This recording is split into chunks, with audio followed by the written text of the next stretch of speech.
Folks, welcome back to So Bad It's Good, presented by Betches Media. Man, this couldn't come at a better time. It is the end of 2024, and we have her back finally.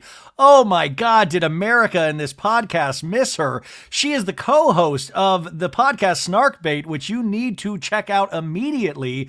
We have newlywed and fresh off her honeymoon, the one and only Sophie Ross Brooks. Welcome back to America. Hi, I'm so excited to be back. I missed having a captive audience. Like, all I had was Henry. But, by the way, wait, are you guys close to divorce? Is that what you're speculating? Yeah. Is that what you're saying right off the bat? Wait, you know what's funny though is that like no one tells you how much you'll like obviously you love your spouse and you can like sit in silence with them, but like you do miss kind of like talking to someone else. And we made one couple friend when we were in Thailand, and I like started stalking them because I was like, oh my God, like someone to like talk to other than Henry. You know what I mean? And I'm not saying that because I can't like talk to Henry or sit in silence with Henry, but you know what I mean? You like miss like having like, I think for me especially, like I need a captive audience, you know? Well, I mean, did you have a social media break as well, Sophie, during these the weeks that you were away? Like, were you like, I'm not going to mess around online? No, I was like fully like scrolling Instagram. Okay, so it's not even, it's in person. It's not just, I thought you were like, no, in person. It's like just yapping. And like, especially like me and you, like we like to talk, obviously. Yeah. Like I need like, again, like I need a captive audience. Okay. And like my jokes were getting old. Like Henry was like, okay, you already said that, you know? Well, just to remind people, Sophie got married, and then her honeymoon, it was a dual destination honeymoon. One place was Japan, and the other Thailand? Yes, Thailand, Japan and Thailand. We went to Tokyo, Kyoto, and then Chiang Mai, Thailand, and then Krabi, Thailand. And it was like amazing. Obviously, like it was such a dream. Henry did an amazing job planning it. Like right away, I was like, I'm planning the wedding, obviously, like you handle the honeymoon, and he killed it. And also I remember your one suggestion, because you've been to Tokyo a bunch of times, was to go to Golden Gai. And that was like my favorite part of Tokyo.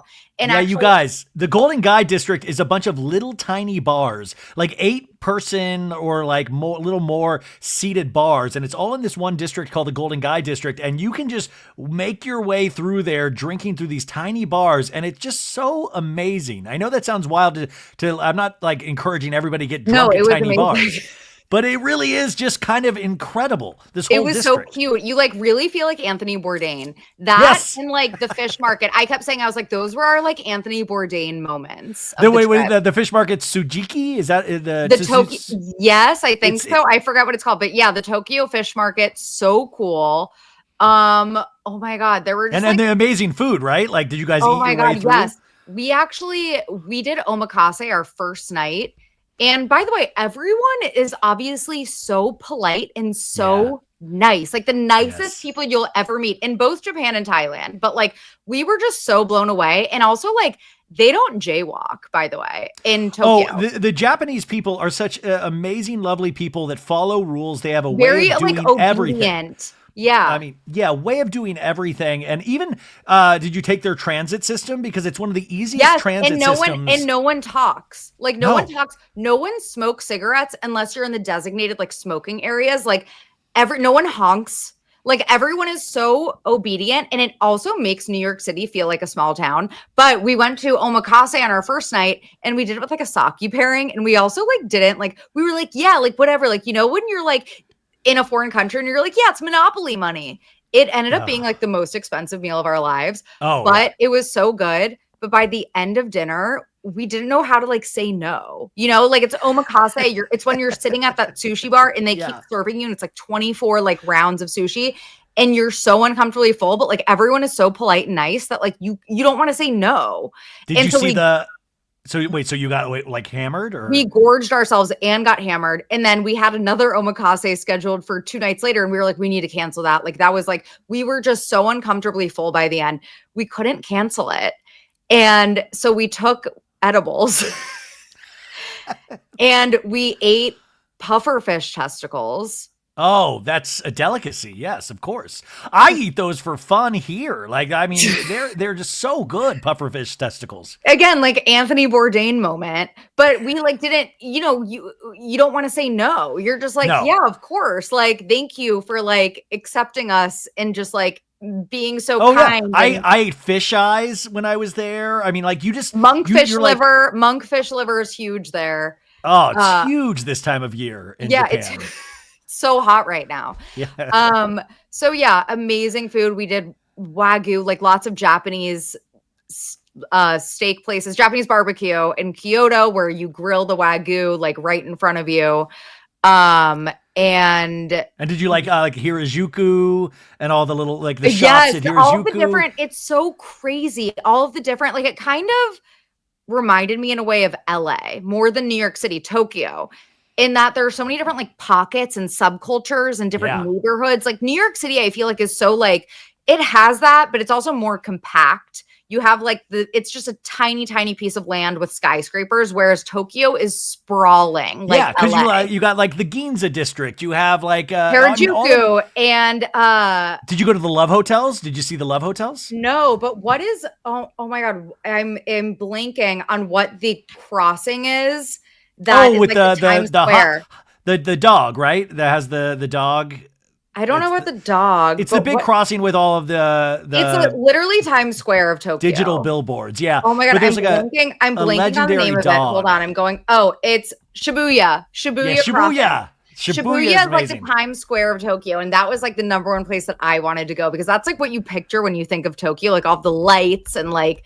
It was so cool, you guys. Oh yeah, and guys, the dog, Sophie, it's at the Shibuya crossing. The dog's name is Hachiko, and Hachiko is famous in Japan. It was a dog who waited outside Shibuya Station in Tokyo for his master to return even after he had died. And it's this. Stop! That's so bad. And they have a beautiful statue of this dog right at that crossing, but it's a beautiful story. That's so sad. Oh my God. Why did you tell me that? Happy holidays, everybody. Happy New Year. No, but it's like we remember and we honor. we honor.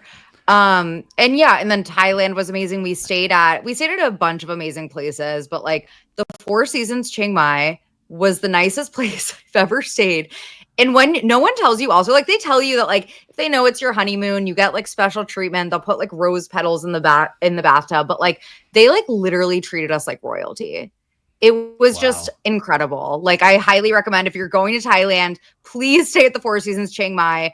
I'm gonna like start like obsessively tagging them on Instagram so that I can. By the way, Four Seasons Chiang Mai, if you're listening, huge fan over here at So Bad It's Good. I would love to promote you as well. Four Seasons. FS Chiang Mai.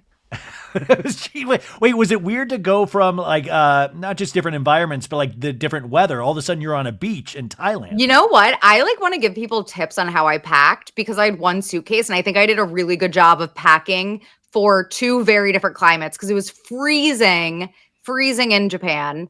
And then it was obviously really hot and sticky, especially in Krabi, which is even more southern than Chiang Mai. It's like right on the beach. It's right on the equator. And my poor husband, Henry, has the skin of an Irishman. He's not Irish at all, but he has the complexion of one and got like sun poisoning on our first day. And he was like so over it versus like, I just want to sit in the sun and the heat all day. Like that's like my dream with like a cocktail. So I love like you're loving this and you're wanting to yap to people and Henry is about to die. He's literally about to, he's like, please. He was just like hiding. He's like, stop talking to me. Stop. Under the cabana. Yeah, he was like so over it by that point. But like, I loved it. Like being in just like the sweltering 100-degree heat with like a frozen colada in my hand. Yeah. Wow. I mean, and what kind of, I always thought this was fascinating in Japan, but what kind of American culture did you notice that was big over there? Like, I would notice certain like musical artists or TV shows, like what things traveled? Like, were they talking about Vanderpump Rules over there? So obviously Tokyo is known for like amazing vintage stores. They have like Bengals zip ups and then like Xavier University, which is like a college in Cincinnati, Indiana University hoodies. Like it's really funny.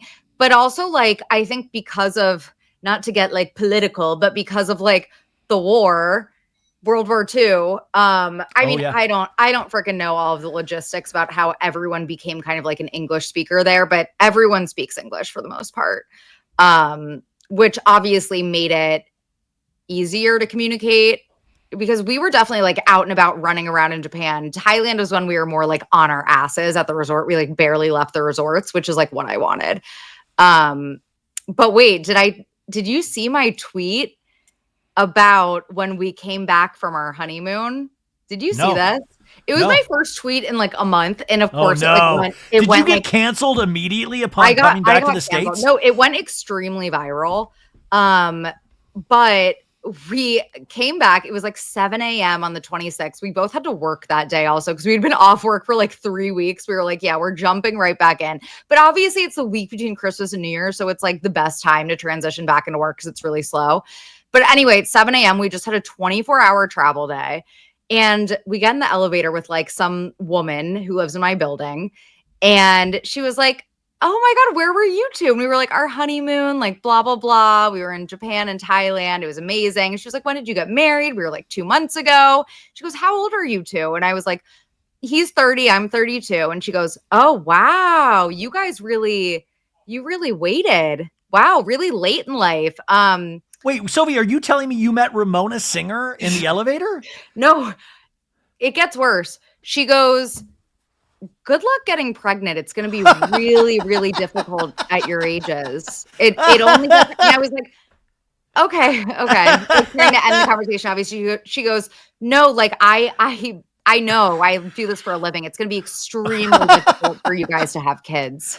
What does she do for a living? Ruin people's I don't know. dreams? I didn't ask. Is that she like was literally on her floor, and I was trying to close the elevator door on her, and she like wouldn't get out because she wanted to keep telling me how barren I was at the age of 32. And she's like, yeah, I know marriage is cool, but eventually one of you will die, and you'll be heartbroken without the rest for the rest of your life. Yeah, God. That was a wonderful welcome home after dealing with like the most kind, polite, amazing people in both Japan and Thailand. Like I'm so thankful. Like I'm just so appreciative of how amazing everyone was to us at both, our resorts and then just like out in the open at Golden Guy. Some just elderly woman who owned one of the tiny little bars gave me a little snake charm that signifies wealth, and I have it on my handbag. It's like my little bag charm now. And she just gave it to me for no reason. And hopefully it signifies something to do with that barren womb of yours. Yeah, like what? Fertility? Which, by the way, I will say, okay, I mean, this is, just speaking of people that are like saying like wild things to you that like kind of throw you back. I've told the audience last week, but I'm going in for sinus surgery tomorrow, and it's pretty, like, it's intense. I'm out for like 4 hours. I'm going to be out for the rest of the week. Hopefully, I guess it's going to be really painful the first 3 days. And I talked about this on Jeff Lewis, and somebody DM'd me and said, cancel your sinus surgery. I've heard so many horror stories, from brain issues to my brother-in-law died on the table for a minute. I mean, and then she goes, he came back and it didn't make him a better person, but still, don't do it. Made him a better person. He died and it made him a better person. But she goes, it didn't make him a better person. And I was like, I'm so confused. There's so many little elements of this message. The person died, her brother-in-law died on the table. And I was like, you just really scared me. And she goes, no, I just want to make sure you're okay because I think you're great. And I was like, oh man, okay. So but it really threw me. I wasn't expecting that message. I'm wishing you all of the best. And also, I think Henry is getting that surgery in January. Well, I'm going to die on the table, Sophie. Like, this is one of my last podcasts ever. But guys, my listenership, I bequeath to Snarkbait. Sophie will carry on the torch. By the way, Sophie's been praying for my death now for years. But, okay. So anyways, back to you coming back. You're getting resituated. Obviously, you were online. So I was like kind of hoping that you would stay offline. So all of this would be a surprise to you about everything that happened over the weeks that you were away, but you're already fairly plugged in. So was there anything that stood out to you pop culture wise in the last couple of weeks? Not show related. The Blake Lively and Justin Baldoni of it all. That is a big thing. Well, Sophie, I just did a 3-part series on So Bad It's Good where I went through the 80-page document. I went through every little piece of this story. And I really find it interesting because the PR people battling against each other is one of the most fascinating parts of the story. What do you think after, I mean, I don't know how deep into this you are, but what did you think overall? Because remember, this week, Justin Baldoni, Brian Friedman is his lawyer who represents Bethany Frankel with the Reality Reckoning. They, around, I guess, Thursday of this week, will be unveiling their answer to Blake Lively's 80-page complaint. So we will get his side of the story then. I mean, not a good guy from what it seems. Not a great Seems really guy. creepy. Seems very creepy. Seemed very creepy, and it seemed very obviously just really, really, really coordinated and just this crazy smear campaign. And look, like, two things can be true at once.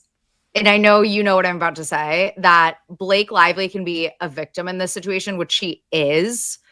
From what it appears, she is absolutely a victim here of very inappropriate behavior on Justin Baldoni's part, and also the smear campaign.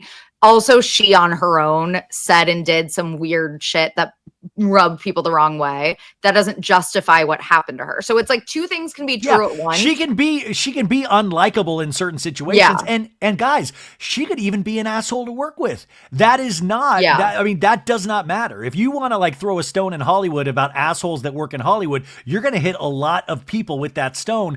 But that's not criminal to be an asshole. And by the way, I'm not saying I know she's an asshole, but a lot of people are like, look at those past interviews. Oh, look at how her being snotty. Yeah. I mean, but like, yes, but that doesn't mean if you read the 80-page complaint, the one thing that really sticks out to me that I don't know if you saw that is so weirdly creepy and yet comical was that there was a 30 bullet point 30 point list for Blake Lively to come back to work because they had to have a sit down meeting because she raised all of these concerns, and then the Writers Guild strike happened. One of those complaints is Justin Baldoni cannot bring up to Blake Lively that he has communicated with her dead father. Wait, that I saw that. Like, how often was he bringing up her dead dad that like she had to actually be like, you can't, like, you but even one, but Sophie, even one time I feel like it's too much. Sophie, imagine like we've been friends for a while. Like we kind of know each other to a point where I could say, oh, Sophie, somebody from your past reached out to me in a dream and I just wanted to tell you about it. And you would think, oh, that's weird, Ryan, but thanks for letting me know. Imagine you're working on a movie about domestic violence.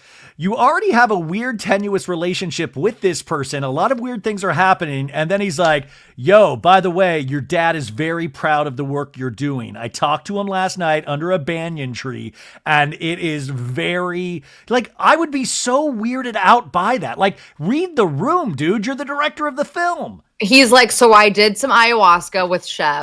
That's what Rebecca said. Rebecca was like, what is up? That's like Shep Rose vibes with of doing ayahuasca. Sister. Like, oh my God, it's so inappropriate. It's so fun. Even with Shep and Austin, like you could see that Austin was like, whoa, Shep is actually like, maybe he's a change man. I'm like, no, this is so fucking manipulative. Dude, that's so weird of him. I mean, that's why guys are amazing. She's talking about the premiere of Southern Charm, where they had, Shep was like, why did you guys abandon me? Well, anyways, I went overseas and I did ayahuasca. It's like, 3 years of therapy in 3 days. And then he pulls Austin aside while Craig's trying to cook. And he's like, by the way, your dead sister communicated to me in ayahuasca, and I just realized I need to forgive you for this. And then went on to say his ex-girlfriend Taylor, I saw her as a bird that kept banging her bird head into a window. And Austin, instead of saying, this all sounds crazy, he's like, that sounds like Taylor. Oh my God, there was a bird in my place the other day doing that. And I'm like, you guys are just egging each other on. Like, this is wild. I know. And by the way,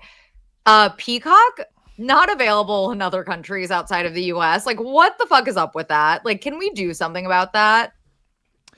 Oh, wait, say that again? I didn't hear it. Peacock is not available outside of the US. Oh, yeah, you need VPNs. That's the thing that sucks. Like, Netflix is weird over there. Well, Netflix is available. Like, Max, like a lot of those streaming networks are. I love how it's like I'm on my honeymoon and I'm like concerned about like watching the Southern Guys, Charm. I'm trying to watch 10 episodes of Southern Charm, and I don't want to be hanging out with my husband. He has like a heat rash.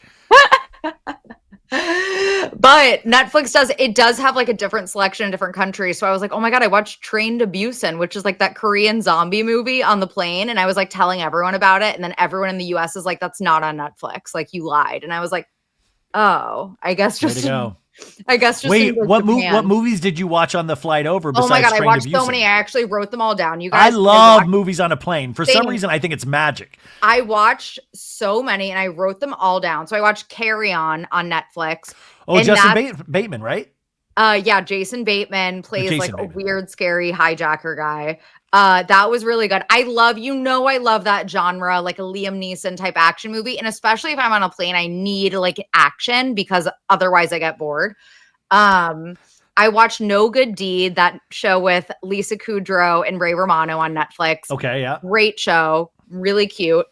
Juror Number 2 on Max, and that's the new Clint Eastwood movie with Nicholas Hoult, and he plays the juror. And this is all in the trailer. I keep being like, guys, it's about this girl that her body is found in a ditch. This is all in the trailer. Her body is found in a ditch. Her boyfriend is charged with murder because they just gotten in a fight on a rainy night at this bar, and everyone saw it. And the juror, Nicholas Hoult, juror number 2, is the one that did it. He's on the jury, and he's like, wait, that was the night where I like thought I hit a deer. And so he puts 2 and 2 together that he actually was the one that hit this girl, but he's like on the jury. But anyway, they reveal the whole movie in the trailer. You can watch this on Max right now. It's really good though, you guys. It's really good. It's on Max. I watched Afraid on Netflix, which is the new AI movie. There are actually two movies about AI, like Alexas terrorizing families in their home. So Afraid with what's his name? John Cho. Oh, the from Harold and Kumar. Oh, yeah, I think it's John Cho, right? John Cho. Love him. It was okay. Subservience is the other one with Megan Fox, where she plays like an actual AI robot. I was just talking to my sister about this because we were like, I feel like an AI robot is like the only thing that Megan Fox like can play. I'm sorry. You feel like she's typecast now as AI robot. AI robot, but she like still was. I was like, how are you like still like your acting is like too robotic as an AI robot? Oh my God, like, I don't even believe you as AI robot. It wasn't good. It was really bad, you guys. I don't recommend. Train to Busan, which is that aforementioned Korean zombie movie, which is available actually, I think, on Prime in the US. I think. And that was amazing. That actually is like my new favorite zombie movie. Train to Busan. Yeah. So it's about a zombie out. I can't believe you haven't heard of this because it's like a really iconic zombie movie. Maybe I have. And it's about a zombie breakout, and these people are on a train when it happens. So it's like, are they on a train to Busan? They're on a train to Busan. Perfect. So, yeah, that was amazing. Highly recommend. And then I also watched the new season of The Ultimatum, which was silly. These are honorable mentions. Sex Lives of College Girls, new season. And then also I started Hard Knocks in season with the AFC North. I loved it. You didn't love it? It's just hard for me because I'm a Bengals. It's like painful. Well, but Sophie, it shouldn't be painful because now you have this show, the Hard Knocks, and Sophie now have me paying attention to football. And you guys, her boy Joe Burrow is coming back strong, and there's a slim chance that they might make the playoffs. And last night's Bengals game against the Broncos was insane. In the last minute, like, this guy doinked a field goal attempt, and Joe Burrow got the ball. There's like just like a minute or two left, and he gets it. He gets a touchdown in the end zone. It was really truly incredible. And Burrow is like the last 3 games that they have won. And if you watch Hard Knocks on HBO, it really, after they had lost all of these games, and now Burrow is coming back with a vengeance, and people are starting to pay attention to the Bengals again. So there's a slim chance if a bunch of these other teams lose and they continue to win. All of these things have to happen for the Bengals to get in. It's probably not going to happen. I'm not going to get my hopes up. But, you know what almost did ruin my honeymoon? Henry? Yeah, Henry. No. This guy I was with. No, finding out about Joe Burrow's home getting burglarized, and the person who called it in was Olivia Ponton, the TikToker. Yeah, guys. So Joe Burrow's home got broken into, and it became a story, which he was really pissed off about because they found out this TikToker girl was the one that called in the burglary attempt, and she's like a famous TikToker. And so all of a sudden we found out that Joe Burrow was hooking up with this. I'd never heard about this TikToker before in my life. You know who this was? I had heard rumors about this, but it was like a demois like months and months ago. And she also calls herself a lesbian. So I think that's the other thing that's like, well, are you just like, you just call yourself a lesbian online because, you know, it's in vogue? Yeah, it's in vogue, but you're actually like hooking up with the straightest white guy imaginable. Wait. Does Joe Burrow know I mean, what if Joe Burrow is not? Sophie, you need to tell Joe Burrow that she says she's a lesbian online. I know, right? She literally has a rainbow flag in her back. I mean, it's obviously possible to be bi or pan or whatever, but I think she actually has called herself a lesbian very recently. But Sophie, the way you talk about Joe Burrow, you talk about him in a way that he could actually make women switch teams. He has the power of Dracula, of Nosferatu, that he's just purely charismatic sexually. It's absolutely true. Yeah, I mean, it is. Wait, I saw a tweet that was like, oh, look at me. This was after the game last night. It was like, oh, look at me. I'm Joe Burrow. I'm worth $500 million. Every woman in the world thinks I'm hot. I own a Batmobile and I have a lesbian swimsuit model as my house sitter. Oh, look at me. Yeah. By the way, if he actually was able to convert a real lesbian, there is a chance the Bengals can make the playoffs. I believe that things, and by the way, no offense to, I mean, that's all joking, you guys. But yeah, I'm actually now invested in this football season.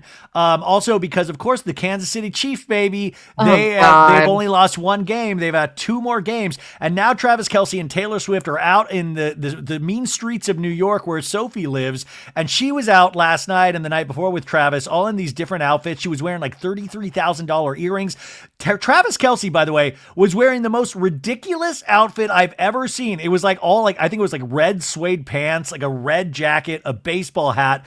I just don't like he kind of looked like Missy Misdemeanor Elliott in those videos back in the day. I hated his outfit. I have such Kelce brother fatigue, and I have for some time. You know this, that like both Travis Kelce and Jason Kelce.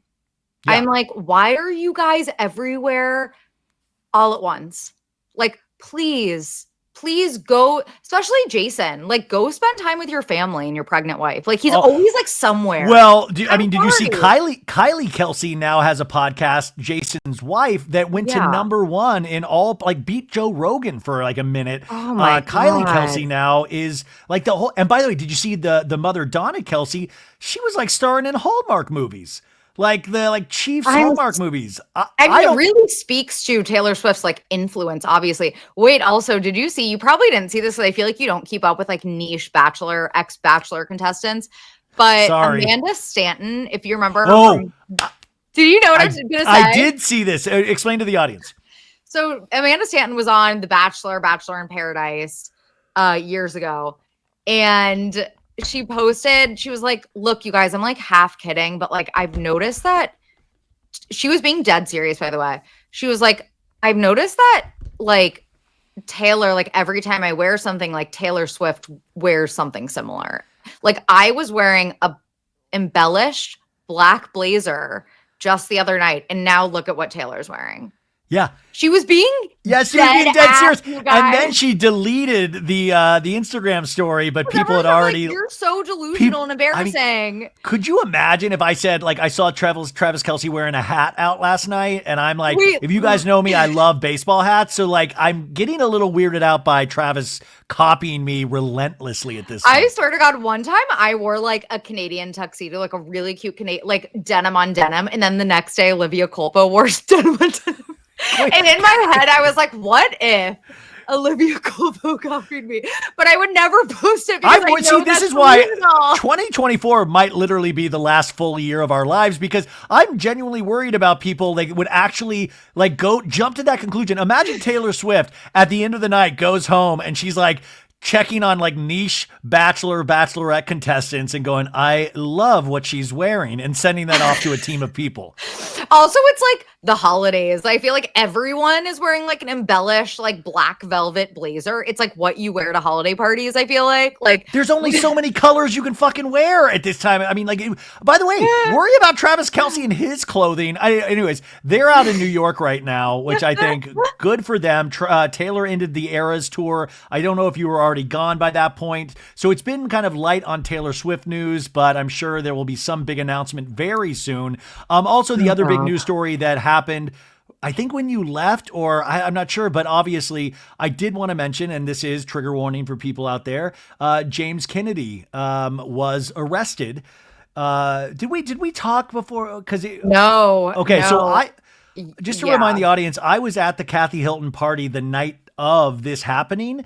And I saw James Kennedy multiple times that night. I saw Ali Luber. I wasn't paying attention to him, though, because I was literally busy trying to kiss the ass of all the Salt Lake City housewives that were there. Like, I was talking to Mary Cosby. I was talking to Bronwyn. I was so excited to see them. And then, obviously, what happened is that the Burbank police were called. The report itself doesn't name Ali Luber, just to remind people, but it did say the girlfriend, or the lady there, was picked up and thrown to the ground. And since then, James Kennedy has lost his residency in Vegas, had to cancel a Dallas show. He has remained quiet, which is what Tom Sandoval should have done when Sandoval broke. There obviously is a difference between what Tom Sandoval did and what James Kennedy did, but remaining quiet is usually the best policy in these situations. Ali Luber is remained quiet and said, thank you for all of your well wishes. I'm just taking this time to work on myself. Scheana finally made a comment on shenanigans this week, and she said, listen, I was getting shit for not commenting. Of course, I've reached out to Ali every day. I was not speaking about it out of respect to her. But yes, she even reached out to me when Vanderpump Rules, when they got canceled, saying James isn't doing well, help me with James. So she talked about this, but it is interesting to think how we perceive it as an audience of, oh, Scheana won't comment on James, when she was like, listen, I'm trying to be respectful, but I guess my silence makes me look like I'm part of this thing, so I'm going to comment on it. What were your thoughts hearing all of this? I mean, also, it's like, of course, our society is like, a man did a horrible, fucked up thing. Let's like get mad at fuck Scheana. Fuck Scheana. Yeah, like what the fuck?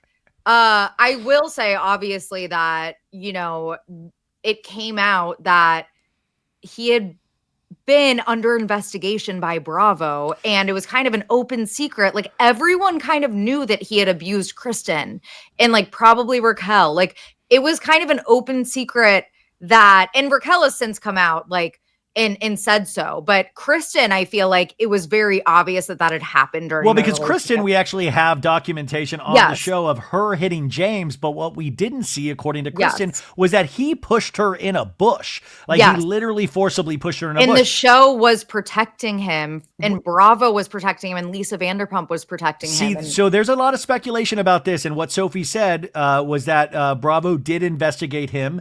Allegedly. I don't think that's allegedly at this point. I think that's proven. Yeah. But they say their investigation didn't come up with anything, or they didn't come up with anything viable. So who knows what that necessarily means? But of course, this gets Brian Friedman and Mark Garagos, Bethany Frankel's lawyers for the Reality Reckoning. They get them all fired up because they're like, Bravo, all of these people are protecting these men, which I'm very curious to see where we go from here. But right at this point, James Kennedy is not employed by NBC, Universal, and Bravo. Vanderpump Rules is done. They are going with a whole new cast. So I am kind of curious James Kennedy had it all. People were back on his side again, and who cares about all that? It's just making sure Allie's okay. And I'm really curious if she decides to stay with this person, or that's what I'm speculative about. Yeah. And also, like, you're right. Like, he was in a position to succeed after Vanderpump. And I guess maybe the news about the reboot had caused him to spiral, allegedly. Like, I don't know. But like, still no excuse to pick somebody up and throw him down. Obviously, like, oh yeah, like when I spiral, I like beat my boyfriend's ass or whatever. Like, no, obviously not. That's not a normal thing. That's what abusers do. They take it out on their spouse.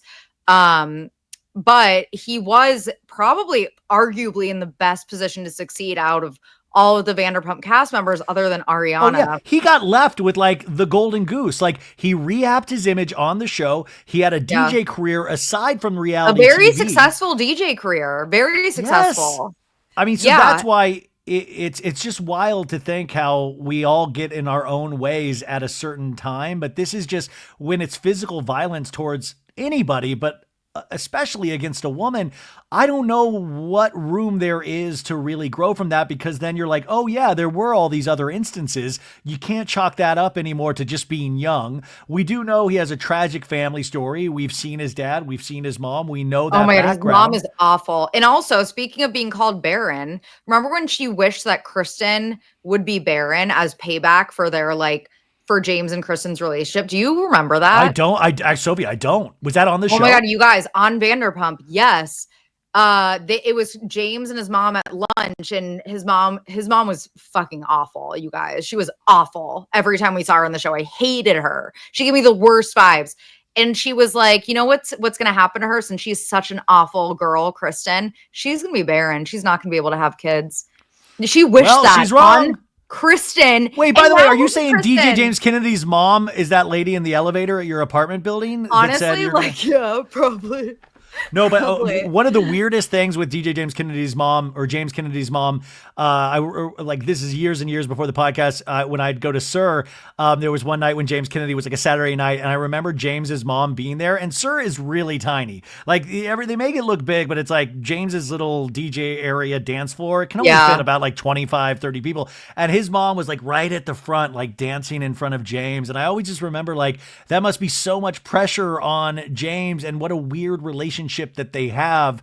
And I wish for him to get help, and I think he really screwed himself over. And I don't know, I mean, when you have a predilection towards physical violence, I don't know what the cure is for that. I don't know how you... No, I mean, this has clearly been like a long time coming for him, because, you know, according to his ex-girlfriends, it's something he's been doing for a really long time. This is who he is. It's a pattern. Yeah. So, I mean, and guys, just so you know, there is more information I know about this, but like it's Kristen Doute is going to speak about this when she can. And there are other people like Jamie Lynn, or Jamie All Over, that used to be Scheana's podcast host. She has her own podcast, and she has a bunch of information as well, which I think she's talked a little bit about on a podcast episode, but I think she is going to be sharing more. It is not my place to reveal those details, but I will say, upon hearing some of these, it really is, it's jaw-dropping, it's frightening, and you can't just chalk it up to the past. Yeah. You know, it seems like he's still struggling with these issues in present day. Okay. A couple of things. No, so you're in New York, which is pretty close to New Jersey. I know it was weird. Once you went out of town, these alien drones started popping up everywhere. And I don't know if that was like connected with you at all, but are you on alien drone TikTok? No. And like, I hate conspiracy theories. It's not a conspiracy. They're in the air. You can see them with your eyes. I know. They're probably just like some dad, like teaching his son how to fly drones. Have you seen some of these things? I literally don't like, and Henry would love this conversation, my husband, because he like thinks it's the craziest thing. He's like gone all Fred Conover about it. Like he thinks it's like some conspiracy. I'm like, I granted have not been on alien drone TikTok. I'm not a conspiracy theorist. I always think it's just like the most likely outcome is that it's probably just like a person. No, it's most likely the government doing something. That's the most likely to me. But I know I sound crazy, but I've been talking about this on the pod now for weeks. And the funny thing is, Bethany Frankel finally not won me back, but she's been talking. Of course, if Bethany hears some attention happening anywhere, she gets on it. She started talking about alien drone TikTok and said she was threatened, or not threatened, but she was told she needs to stop talking about it. Didn't she start calling them Dior bags? Yeah, she started now. She doesn't say drone anymore. She says Dior bags, because she also believes that the TikTok algorithm is working against her to suppress the information about alien drones. So what if Bethany Frankel is like, I'm not liking a lot of Bethany Frankel's past behavior, but what if this is the thing? Like, what if she cracks the alien drone conspiracy? Sophie, I love that. You do like, okay, you do snark bait where you talk about all these influencers and all the stuff they do. You can't let me have alien drones. You can't let me have this. You can absolutely have alien drones. But you can't take it seriously for me? Okay. I'll take it. Your husband too. Take it like your new husband. We were just driving from Philly because we were picking up Baxter from his grandparents. They were watching Baxter while we were away. And we saw, I think, a drone while we were driving from Philly, and we were driving through Jersey, and we saw one. And of course, Henry was like, "Do you see that? Do you see that?" I'm going to see 2025. If I survive this surgery, I'm starting a podcast with Henry. That's it. Honestly, like you guys Bravo do so well talking about like all of your conspiracies. Yes. No Bravo, no, but just, and by the way, I don't like conspiracies either, Sophie, but there's overwhelming evidence at this point. Okay, fine. Like, what do we do about it? Like, okay, like if there's a drone, it's just like, okay, well, like, how does that affect me? Well, it is funny because it is one of those things now. It's gone on for like over a month, so people are just like, well, I guess that's life now. Well, I guess we just deal with it. It's like, well, like Facebook is selling your data. I'm like, okay, like, what am I supposed to do about that? Good luck with my stupid jokes. Yeah, try to sell those to a foreign government. Yeah, it's like one of those things where I'm just like, okay, like. Yeah, people are like always like, they're like, aren't you worried about sometimes the things you say on the podcast? I'm like, at this point, no. like I'm like what? I mean, like, what am I gonna throw my life away? It's already done. Like, are you kidding me?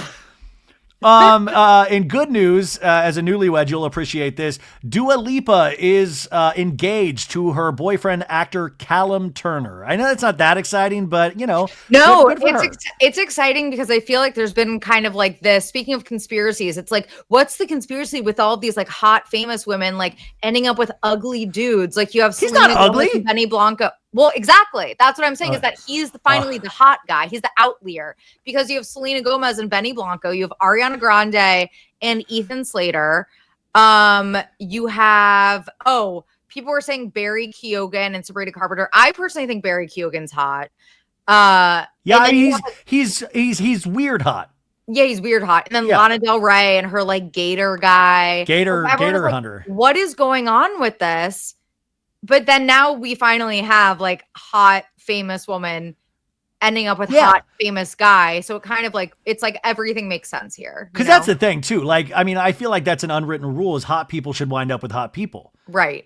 And then when it doesn't happen, everyone's like, what's going on? Yeah. What's the conspiracy? Is this part of the alien drone conspiracy? Right. Okay, some other things. You know what? I said this after I saw Wicked. I see the vision with Ethan Slater. I do. With Bach Woodsman. You won't fucking let me have alien drones, but you're like, I see the vision with Ethan Slater? Bach Woodsman. What is the vision? We deserve each other, me and Bach. Which, by the way, Wicked hits digital December 31st. So you can see this at home already on December 31st. I can't freaking wait. Oh, also, wait, are we going to talk about our predictions yet? Yes. I mean, do you have a little bit of time or are you in a rush? No. Okay. Well, I did want to do one story in regards to movies that are out right now, and that is old Timothée Chalamet. I saw it yesterday. You did? Yeah. It's funny. Okay, A Complete Unknown, the Bob Dylan story. You saw it. I want to see it so bad, and I'm not going to because of the surgery. How many miles does a man walk down? And it's funny because I literally, you guys, like, I'm just like not one of those people that's like, yeah, I'm like a music historian. Like, I'm just like kind of obsessed with like old like folk singers. Like, I'm just like not, like, I'm not cool like that. So I like literally didn't know any Bob Dylan songs before this. Well, good. See, but this is why it's good that he did this, so people can actually like learn about Bob Dylan. Yeah, no, we've been nonstop listening to Bob Dylan now ever since we saw it. But it was funny because my mom, like, we got out of the movie. She goes, "You must have just been seeing A Complete Unknown." And I was like, "How did you know?" And she was like, "I looked at your location. You're at a movie theater, and I knew you were seeing Timothy." And I was like, "She gets me. And that is what a modern day movie star is. Like, I don't know any Bob Dylan songs. But like, you were drawn because of Timothy. I was drawn because of Timothy. And also I was with Henry's parents, and they were really excited to see it because that's like kind of their generation. They grew up with Bob Dylan music. Okay, well, hit us with it. Is it good? It was great. It was great, you guys. And that's one of my 2025 predictions. And even someone that like I didn't know his music, I still like just totally enjoyed it.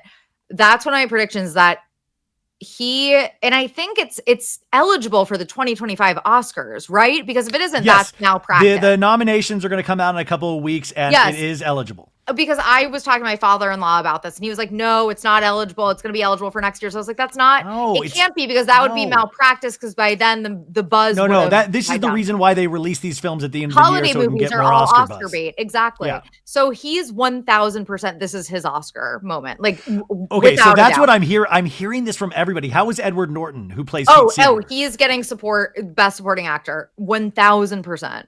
Oh, see, I'm so excited to see this movie. Like, I hadn't heard of Pete Seeger or Woody Guthrie. Where have I been? Oh my God. See, by the way, a lot of younger people probably haven't, but Pete Seeger, see, I had a Bob Dylan kick in my 20s. And so I read so much about him. I listened to all of his albums. I found Pete Seeger and Woody Guthrie and all of these people in the folk music scene. And the movie takes place where it's all about, the folk music. But what I understand it to be is at the end, there's a famous thing in Bob Dylan's history where he plugged in the electric guitar and played at the Newport Music Festival. Yeah. And he enraged the folk music scene. He turned his back on the folk music scene. But then we got all of this kind of iconic Bob Dylan kind of rock music from that point. And it's really, and I know the title A Complete Unknown comes from the lyrics of his song Rolling Stone. But it's also like, it's also him. Like, he is so unknowable. Like, you see the movie and you're still like, I feel like I don't even know him. Like, you do, but all you know is that he just doesn't want to be known. Yes. Like, he doesn't want to be famous. He doesn't want people to tell him what to do. So the fact that everyone wanted him to be this folk legend, he was like, there's one point in the movie, and it's in the trailer too, where he's like, there are 200 people in that room and everyone wants me to be something different. And then someone's like, well, what do you want to be? And he's like, whatever they don't want me to be. Yeah, but that's what made Bob Dylan iconic, is because he used to do these interviews and he would just lie. He would just make up things. He'd be like, my family's from the circus. I was in a circus family. Like, and that's not true at all. Really giving him a Southern accent, which he he just has you can't even nail down anything. And that's why, it's interesting that Timothy's playing him, but also interesting, and I've heard Timothy speak because I want to talk about his press tour he did for this, is that he's talking about what made Bob Dylan cool is something that can never be replicated, because nowadays, and they talk about this in the Blake Lively, Justin Baldoni, all of this hubbub about this, is that we now sell personas. We're all influencers. Mm-hmm. We're selling our personal brands. Bob Dylan didn't give a fuck about his personal brand. He was like, this is the music I'm putting out. This is it. And people were drawn to it. He never had to kowtow to anybody. He never had to sell an album. He never had to go out there and do stupid interviews. So Timothée Chalamet, it also makes it so much more fascinating, because he's kind of he truly is now a movie star. You cannot argue it. But at the same time, the only mystery about Timothée Chalamet is Kylie Jenner. No, truly. That's the only thing where you're like, he doesn't claim her in public. If she walks the Oscars red carpet with him, then I will be like, okay. He doesn't claim her. Sophie, they went to the Golden Globes together last year. I know, but like, where have they been since then? He was like, I just bumped into her. We're friends. I've been loving his press tour, though, like seeing his personality come out. Like, he's so funny. Yeah, and I've known that. You guys, I've been like an OG Timothée stan. Yeah, she has been OG Timothée stan. Thank you. This is from vulture.com. And Timothée Chalamet on December 23rd went live on Instagram for about 14 minutes, which was more than enough time for him to thoroughly confuse the internet. The live stream began with the camera far away from Chalamet as he observed a giant screen of Bob Dylan performing Blind Willie McTell. Eventually, we got close enough to see that this was really him and not just a lookalike contest winner. The background music changed all of a sudden to I Got a Feelin' by the Black Eyed Peas. Ryan, didn't he copy me? Yeah. You copied me. That was what me and Henry entered our reception to. You did. He copied me. Oh my God. Wait, you're like Amanda Stanton for The Bachelor. Yeah. Oh my God, Timothy's communicating I'm so sick of him copying me. But so the lights flash and motivational messages started appearing on the screen. Chalamet then went on to hug a bunch of people, unclear if one of those silhouettes was Kylie Jenner, blast confetti, stick his head in a sink to get his hair wet, and do hip thrusts and some Ray Gun-esque floor work while shirtless. The reason for all of this is a complete unknown. Chalamet posted the recording with a very simple third-person caption, Timmy's live stream that aired at 3:16 p.m. Pacific Standard Time on 12/23/24. Club Chalamet, if you follow her on Twitter, is one of the maybe a bigger Timothée Chalamet fan than Sophie, said that this man was doing immersive art. He's doing performance art. But it is funny that this dude did this, and it just... I gotta say, I love Timothée. This is one of my favorite press tours. I love this dude now so much. Yeah. He's just like, he's the best. He's the best. He really is. Okay, so a big thumbs up on a complete unknown from you, Sophie, and you're going to start listening to Bob Dylan.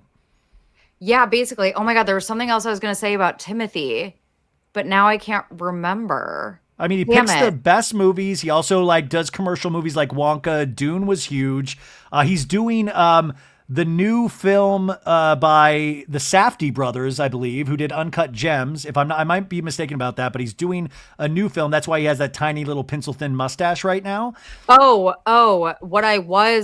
this is what I was reading online, is that he's been looking a little like gaunt and pale, more than usual, because for the rest of his life, for all of his life, he has kind of his look, right? But people were saying, there were some interviews where he was scratching himself, and so that's just speculative that maybe like some of the erratic behavior. I think that it's just his wait. What are you speculating here? No, people were speculating that maybe he's like on uppers right now. No. I don't think so. And you know why I don't think so? It's because I know Timothée so well that Leonardo DiCaprio is his hero. And do you remember when Leonardo DiCaprio gave him the advice? The two pieces of advice he gave was no superhero movies and no hard drugs. And I know Timothée. I know that he will listen to Leonardo and not do hard drugs. So there's no effing. This guy is so loving being an actor. I'm totally with you. I do not, but I'm just saying I've been seeing that online, so I'm not buying into that. Please don't buy into that. The third piece of advice is never touch somebody older than 25, Timmy. Am I right? Am I right? Hey, high five, brother. You know what, Henry? So Henry's actually turned into a Timothée stan too, because he's like obsessed with Dune. And he was saying, he was like, I think that first of all, he was like, yes, this is like our biggest movie star in the world right now. Like, he is biggest movie star in the world. And he also was like, he might be like, he's going to be bigger than Leonardo DiCaprio. Okay, so I see where that thought process is, and I don't want to slam him because we will have a podcast together in 2025, me and Henry. But the only difference is that DiCaprio will always have Titanic, which is, just in terms of box office gross, something that has close to have never been done before. So Dune did really good at the box office, and Wonka did really good, but we are nowhere near Titanic. We are nowhere near that. And Titanic happened to DiCaprio at the age of like 22, I want to say, 22, 23. And Timmy right now, he's 28, 29. Am I correct? He just turned 29 on the 27th, I think. Yeah. But I will give him credit for, in today's day and age where movies don't mean what they used to, he really is a movie star. And last year I said there will be no more movie stars. Like, oh, you could say Timothée kind of is, but I will say I stand corrected. This man is a bona fide movie star at this point, and I'm so excited for his career. Call Me By Your Name is my Titanic, honestly. And I love Titanic too. Call Me By Your Name was when I first was like, okay, like, I'm obsessed with him. Well, you're a huge Armie Hammer fan as well. Yeah. So. I am. I sure am. No, just kidding. But actually Henry and I were also talking. We were like, who do you think is more influential in the world? Musicians or actors? And I was like, I think in the Bob Dylan age, it was musicians. But now people listen to too many different things and there's too much noise. But movies are bigger than ever, in my opinion. Like, nothing had a global impact like Wicked, for example. Like, something like Wicked, like, movies are still having these major cultural moments in a way that like music isn't, because there are just too many people aren't listening to the radio anymore. Like, Bob Dylan was, he became a thing because of all of these. He could never happen again. Happen again. Exactly. And I think it's really interesting to think about. And it's kind of sad that, like, I feel like it's harder to become like there are movie stars. I don't think there's going to be another like Bob Dylan or even like Lady Gaga. Yeah, no, I think it's really, you will say this was the year of Chappell Roan. Chappell Roan, it'll be interesting to see her second album to see. That's true, but is Chappell Roan like necessarily a household name? And well, she not yet, but like Lady Gaga with that first album, it built. It built. So I'm excited to see where Chappell Roan goes, but I'm comforted to hear you say that about movies, because I've kind of argued that since COVID, like movies have taken one hit out after the other. And I think the big movies like Wicked or Timothy promoting this Bob Dylan movie, that's an exception because you have all of these smaller independent films that don't exist the way that they did in the 90s and the early aughts. Yeah. And that they're all kind of moving to TV. So it's just different, Okay, so I asked Sophie to do 5 predictions for 2025 pop culture predictions, and she kind of said something about Timothée Chalamet right now. So maybe start with that one to remind us of what your predictions are for 2025. This is Timothy's Oscar. Like he's 1000% getting the Oscar. I think Edward Norton too. Did Edward Norton win one already for what's it called? He was nominated for American History X. Yes. I don't know if he was nominated for Primal Fear, which was his first one, and he was nominated for another one, but I don't think he's ever won. So he's going to win one also. And then Edward Cynthia Norton. Erivo, obviously. I think it's Cynthia Erivo and Timothée Chalamet are going to be like our best actor and actress, respectively. So that is one of my predictions. I think, speaking of Wicked, Ariana and Ethan Slater engaged, ? I predicted this last year and it didn't happen, but it kind of tangentially did in a way. I said Leighton Meester career renaissance last year. Didn't happen, but her husband, Adam Brody, had a major career renaissance this year. So I really think it's going to be Leighton Meester's year in 2025. Oh, wait, can I throw a prediction on top of your prediction? Yeah, of course. Nobody Wants This helped Adam Brody come back to the forefront, which is a great show on Netflix if you haven't seen it. I predict that Leighton Meester will join the cast of Nobody Wants This in season 2. I like that. I like that a lot. And then my last one, well, I mean, like this isn't a hot take, but this was one of my 2024 predictions also that like I'm just waiting for it to happen. Euphoria canceled, obviously. And my last one is kind of a hot take. Oh, I'm curious to hear your thoughts. I think that Alex Cooper is going to have a comeuppance. Like, I think that she is a bad person, and I think that she is going to get her justice. Wait. Has Snarkbait done an Alex Cooper episode yet? No, but we need to. Are you too scared? Are you too scared to No, not too scared at all. Not too scared at all. It just hasn't happened yet.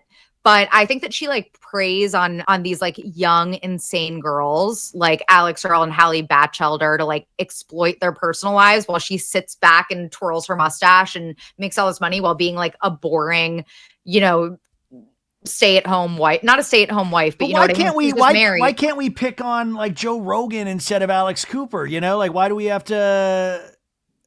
I just think that the way that Alex Cooper operates, because I was a Sophia Franklin stan from the get-go, I was on her side. So the way that Sophia Franklin was discarded in this way has always rubbed me the wrong way. And then watching the way that these like young girls are kind of like, she trots them out. And then she also, Harry Jowsey is a horrible misogynistic I gotta tell you, like prick. the Harry Jowsey, I don't listen to her podcast, but I see clips of Harry Jowsey all the time because he has a podcast on her Unwell Network.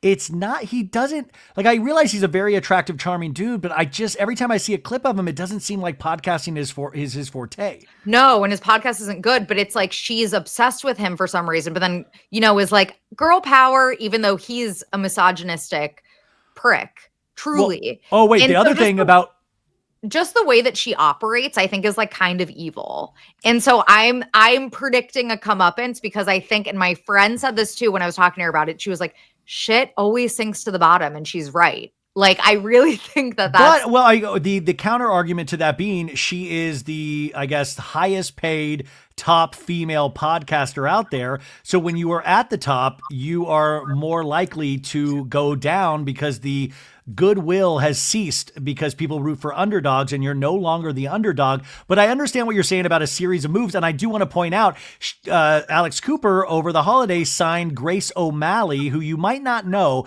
but she was Brianna Chicken Fry's podcast partner on Plan Brie. Yeah. Brianna Chicken Fry was the one that broke up, or Zach Bryan broke up with her, and there was that whole scandal a month and a half ago. But now Grace O'Malley, you know, I'm a huge supporter of Grace O'Malley, and it's so wild that Brianna Chicken Fry had so much goodwill, and then her friendship with Grace O'Malley found apart. But Alex Cooper, being what you're saying is like the succubus, saw that and was like, Grace, come to my network. Exactly. She leeches on. That's what she does. She leeches on to someone who's popular and hot, and then, I think, in my opinion, kind of exploits them and takes advantage of them. And you could argue, well, she's propping them up and giving them opportunities. And you could make that argument, but I think that I don't know the way. Okay, so Sophie, so I have a moralistic question for you. Okay, say Alex Cooper, she's a huge fan of So Bad It's Good, right? Totally believable. She listens to this and she says, you know what? I'm going to reach out to Sophie and I'm going to offer Snarkbait a deal on the Unwell Network. Would you take that deal? I mean, no one is paying me anything right now. So like, yes, I want my. Okay. So I'm saying like, so what if she's like, you get full, we're going to give you even health insurance. Like that's definitely, yeah, like that is where I understand why people are so drawn to her and why all these podcasts are drawn to her, because she's throwing money at them. But it's the way that these girls, like Hallie Batchelder, the shit that she's saying on her podcast is so disgusting. I've seen clips. It's really bad, you guys. It's really, really, really bad. And it's like, this girl is what, like 25? And here you have, you know, Alex Cooper, who's married with her husband and not doing the crazy shit. She never has, by the way. Sophia Franklin was always the one with the crazy stories. Alex Cooper was never the crazy one. She just sits back and lets all these other people exploit their crazy, crazy stories while she just sits at home with her husband. And, you know, I don't know. I just, the way that dude, talk about right place at the right time. I mean, in a lot of like, because I've said from the get-go, it's like, it's not like she's a particularly good interviewer. I would say that you, for example, are an amazing interviewer compared to her. Oh, Sophie. But that's the thing. It's like right place, right time, being a white, blonde, attractive woman. Like, it's just, that's how the cards fall. And I don't know. I'm watching the way that she preys on these girls, and it's like just rubbing me the wrong way. You know? I also want to make a point to Sophie's point, saying if you know, you would have to kind of take that deal, because what people don't understand, I was talking about this in regards to Blake Lively and Justin Baldoni today, is that we do these things and we don't get paid. I know everybody's shocked. You don't get paid tons of money. It's not like, oh, I've heard of this person, so they must be a millionaire. It's like when people are on Bravo the first season and you're like, you're a millionaire. It's like, no, they got paid $3,000 for the season, the first season. So you do these things, but you do them and you're proud of them and you want the most people to listen to them or see them. So you're going to do those things sometimes and align yourselves with sometimes people that like other people don't like. It just, it fucking happens. And I find that I find that a weird part of the industry, but like, yeah, you would take that deal because you would want more people to have ears on your show. Yeah. And you need to like survive. Yeah. But that's the thing. That's why it's kind of just like, okay, well, like, yeah, I guess I'll talk about getting butt fucked and all of these things. If it's going to get me no. I don't want to hear about you getting butt fucked. No. I'm good. I relent. See, our safe word is Chalamet. Chalamet. Wait, do you want to hear Henry's predictions? Yes, I do actually. So he actually, speaking of Chalamet, he predicts Timothée Kylie breakup, which sure, I don't know. Okay, I have a Timothée Kylie prediction too. Do you think they're going to end up getting engaged? I think pregnant. Yeah, I think it's pregnant, and I think we will not know until very deep into the pregnancy. Oh my God, that would be fascinating. He also says, and I was so proud of him for this one, he said Drew Starkey has his like breakout year, and I'm a huge Drew Starkey fan from Outer Banks. I'm going to agree with that one. He thinks the new Superman movie, which I personally think the trailer looked really good. He thought it looked really bad, and he's really into superhero movies. Oh, me and Henry's first fight. I thought the Superman trailer was awesome. I thought it looked awesome too. The dog made me cry. Crypto, the dog. I was like, I know. Superman? No, I totally disagreed with this one. He thinks it's going to flop. I think it's going to be a hit. So we do not tell me Henry was like a Zack Snyder Superman fan. I don't love Zack Snyder, the director. I don't know. I don't know, actually. I should ask him. But okay, and then his last one. His last one is Lisa Vanderpump. And I was so taken aback. He was like, Lisa Vanderpump gets Me Too'd. Or not necessarily Me Too'd, but like canceled. By the way, that's a very astute observation with Henry, because she went on to bag on Kristen Doute in an interview a couple weeks about like, is it, do we even know who the babies is? Yeah, and it's like, she's remained silent on James Kennedy. And there's been a lot of people talking about how she will always stand up to the men in certain situations, and not nearly as much for the women. So there is this possibility. Vanderpump Villa season 2 with Nastasia Schroeder is premiering in 2025. I want to remind people, here are my predictions. And this is for us old fogies, but I don't know why I want this so badly. Martin Short and Meryl Streep will finally go public with their relationship. Love that. And I will say Martin Short hosted SNL last week, and Meryl Streep's daughter and her husband, Mark Ronson, the music producer, were in the crowd. So that means Meryl Streep was probably there. So I think they will go public sometime in 2025. Love that.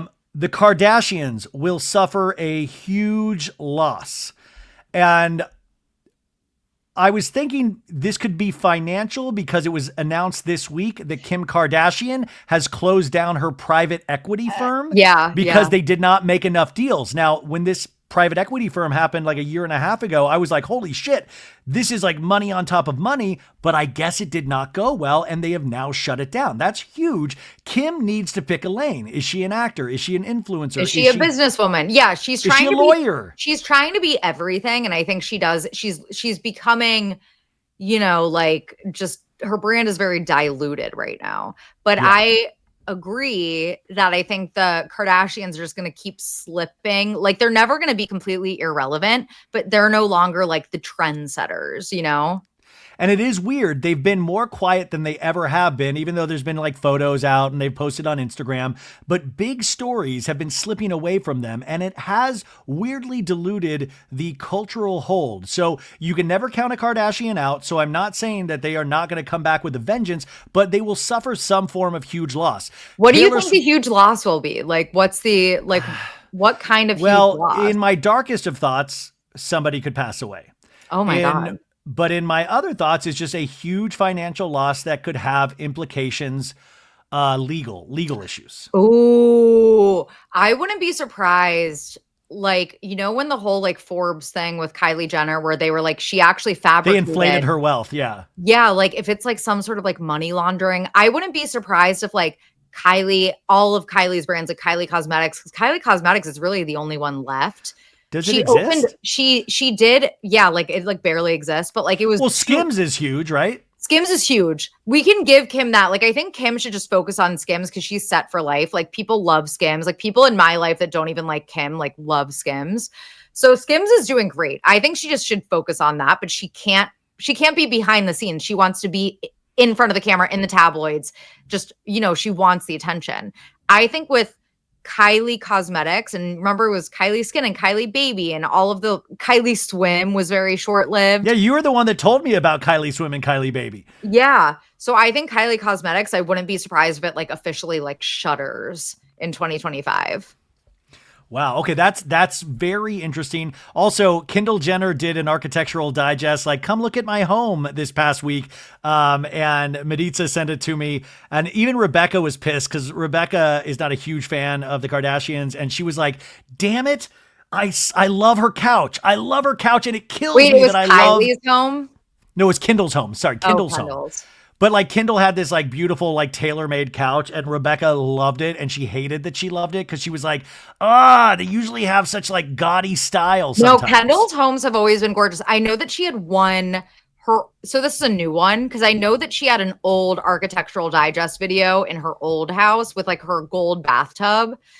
And she it's really sad, actually. She got like, I think her stalker found the house like shortly after, or like some sort of situation where she had to move because of it. So it's like, don't do another one. Yeah, like, I'm over here. Look at me. This is how you get around my house. Yeah, exactly. It's like, God. Okay, Taylor Swift and Travis Kelce will be married in 2025. Not just a date. The marriage will happen in 2025. Period. I could see that. I could see that. Okay, Vanderpump Rules will not return in 2025 with a new cast. They will push this to 2026. Just I could also see that. Yeah. Karen Huger will serve jail time. Yeah, I think that's like for sure happening. Right? Yeah, I mean, sorry, I don't think that's much of a prediction. That's not a prediction. That's just like a fact. Sorry, that's just what's okay. I have Ariana and Ethan Slater breaking up. Ooh. So you have them getting engaged. I have them completely breaking up. Oh my God. And we're like, it's like the opposite with Craig and Paige. We have those, like because Sophie has held true for like years now that Paige and Craig will break up. I think Paige and Craig haven't. Dude, they're already engaged. Are they really? Is that true? I believe they're already engaged. So that's what I like maybe heard, because who was it? It was Boy with No Job on his podcast, I think, Let It Slip, where he was like, and Paige and her soon-to-be husband, Craig, Claudia Oshry's husband, right? Right. Yeah. Ben Soffer, whatever his name is. He referred to Craig as Paige's soon-to-be husband. So are they like secretly engaged and they're waiting for like their People magazine spread or like what? And I will like say that I'm wrong here because they have lasted way longer than I thought they would. So like I will 1000% admit that I was wrong. I think they could be already engaged, but if not, Q1 2025. What tells you that they are secretly engaged? The way Craig holds himself in interviews is a little more like when Andy pressed him at Watch What Happens Live going like, listen, you're not engaged yet. He had a little like, this is just me reading body language. He was laughing about it, but he seemed more at ease than he ever has. Like, oh yeah, I know it's crazy. Well, that's really interesting. I could actually see that between that and like Boy with No Job's comment. I could definitely see them being secretly engaged and holding off announcing it for whatever reason. And feeling proud that they're holding off because it's just for them. Yeah, it's just for them. But I will say the one Bravo show right now that I'm caught up on, because I didn't have Peacock for a few weeks, but I did catch up on Southern Charm. And Craig is such a fucking liar, you guys. He's such a pathological liar. He said he's never lied on the show before. I know. Tigers don't change their stripes. And we actually did an episode on Craig on Snarkbait where I literally, and this is before. Sophie, he just unblocked me. Don't get me in trouble. Like, I'm sorry, but that was before those 2 episodes even came out, where I was like, everyone is saying Craig is this changed guy.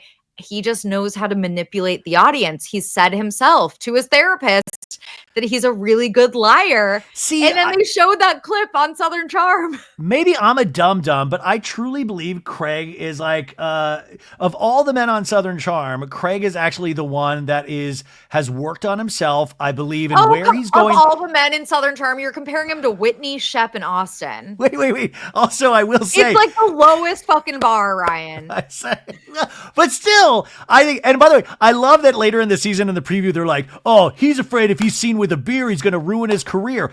Good. That's how you should think. Don't ruin your career like James Kennedy. Don't ruin your career. Like, don't go out and get blasted at BravoCon. Like, actually care about what you're representing. But I think they said that because he still drinks, but he's presenting as someone who's this changed man, who's not a party boy anymore. And I think after his reception on Winter House, and we talk about this on the episode of Snarkbait, how horribly received he was on Winter House.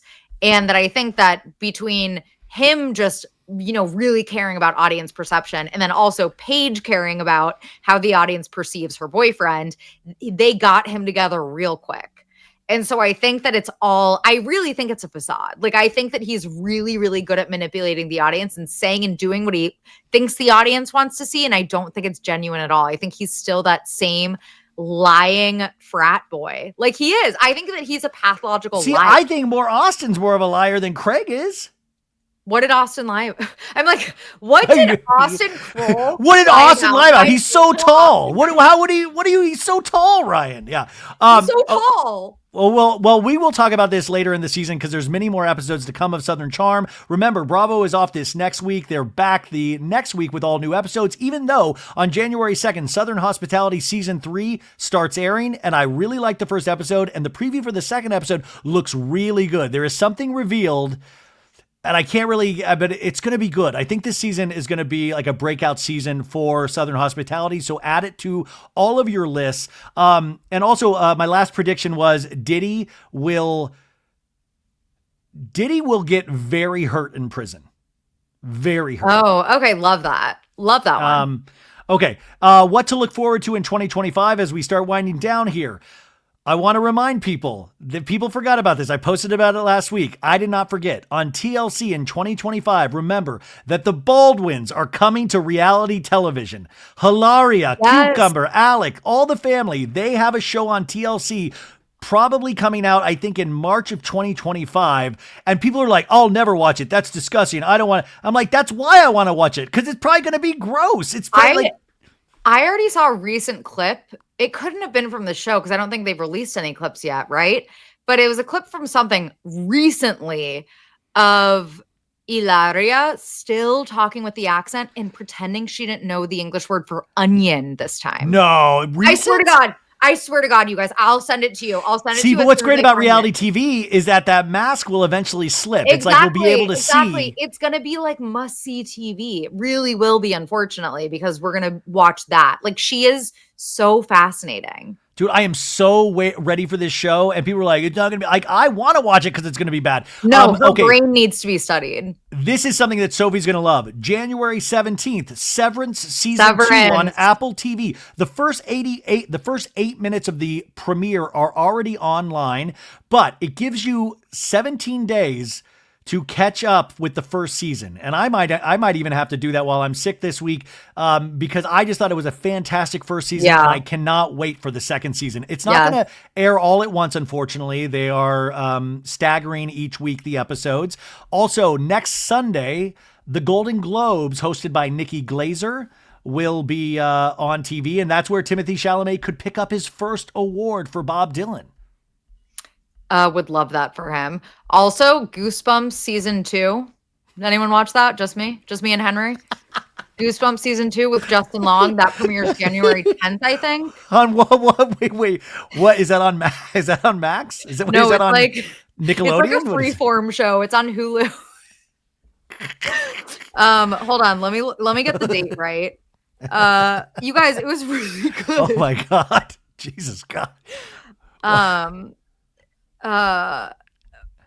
January 10th. Yeah. January 10th. Okay. I want to say that the new season of the Mickey Mouse Club will be coming out in March. I'm joking. Sophie's like, what? Okay. And Yellow Jackets. Oh, Yellow right? Jackets, which, by the way, season 3, I did not like season 2, but season 3 is coming back. I saw the trailer. It kind of got me hooked again, so I'm excited to see that. Yeah. Also, to Bravo, The Valley season 2 is coming back. Real Housewives of Atlanta is coming back. Real Housewives of Miami is coming back. And Summer House, the new season, premieres February 14th. You were away when the trailer premiered, but did you have any thoughts about that? Yeah, it looked good. I can't remember anything that happened in the trailer, honestly, but I remember it looking good. Oh, Carl telling Lindsay that he prays for her. I don't need you to pray for me, man. He's so scary. He's honestly so scary to me. Oh wait, I watched all 7 episodes the other day. Squid Game season 2. Are you going to watch it? Oh yeah, I've been waiting. Henry and I are going to watch it together. We haven't had a moment where we're both down to watch it, but yeah, I really want to watch it. I want to tell the people out there, all the haters, fucking let it be what it is. It's a slow burn.